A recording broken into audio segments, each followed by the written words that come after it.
How about Ben McCann from Bradenton, Florida? He's got 5 fish in the bag as well. 5 fish at 15 pounds and 4 ounces. Going to get you a good start for tomorrow, Ben. Get you a good hunt for a check maybe tomorrow. Tomorrow is cut day.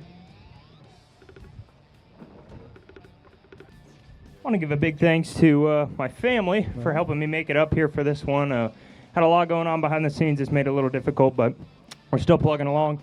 Also, big thanks to General Propeller. They're my title sponsor for this year. They can get you hooked up from everything from regular propellers to skeg repair. Reach out to them, and they'll take care of all your needs. You got it. Thank you, sir. Appreciate you, mister.